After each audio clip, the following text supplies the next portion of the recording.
The call came through just as I was finishing some late work on my laptop. At first, I didn't think much of it. My wife FaceTiming me at odd hours wasn't unusual. I answered with the casual, hello, expecting to see her face smiling back at me. Instead, I was greeted by something that made my blood run cold. The camera had tilted awkwardly, showing a hotel bed. And there right in front of me was my wife, with my own brother. For a moment, I froze. My mind tried to deny what my eyes were seeing. They were laughing, touching each other, completely unaware that the call had connected. My chest tightened as I struggled to breathe, every second feeling like an eternity. My wife, the woman I had built a life with, was tangled in the arms of the man I grew up with. I wanted to throw my phone across the room, to end it before the image burned any deeper into my memory, but I couldn't. I stayed, frozen in silence, my hand trembling. My brother's voice carried through the speakers, teasing and mocking in a way I never heard before. That's when it hit me, this wasn't a mistake. This had been going on for some time. Finally, I spoke. Just one word.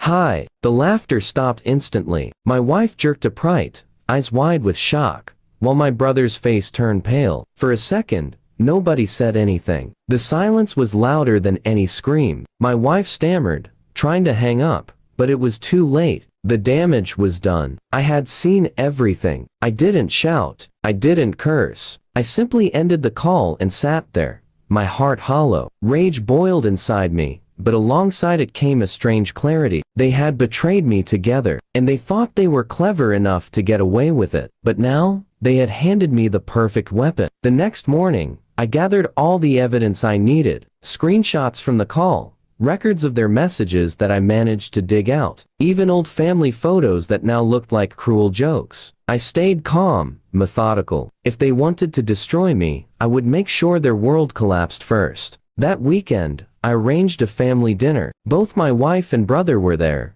pretending as if nothing had happened. They smiled, played their roles, and thought they were fooling me, but I had prepared something they could never expect. Halfway through the evening, I stood up, cleared my throat, and connected my phone to the TV. I want to share something special with the family, I said. They looked at me curiously, my wife already nervous. And then I hit play. The video of the FaceTime call filled the screen. Gasps echoed around the room as my wife's betrayal played out in front of everyone. My brother's smug laughter turned into shameful silence. My mother covered her mouth. My father's face burned with anger, and the rest of the family stared in disbelief. My wife collapsed into tears, begging for forgiveness. My brother tried to explain, but the evidence was undeniable. I stood there calmly, watching them squirm under the weight of their disgrace. I didn't need to shout anymore. Their downfall was happening in front of the very people whose respect they craved most. When the video ended, I spoke clearly. You thought you could betray me and hide it, but you forgot one thing: I always find the truth. And now, so does everyone else. I walked out,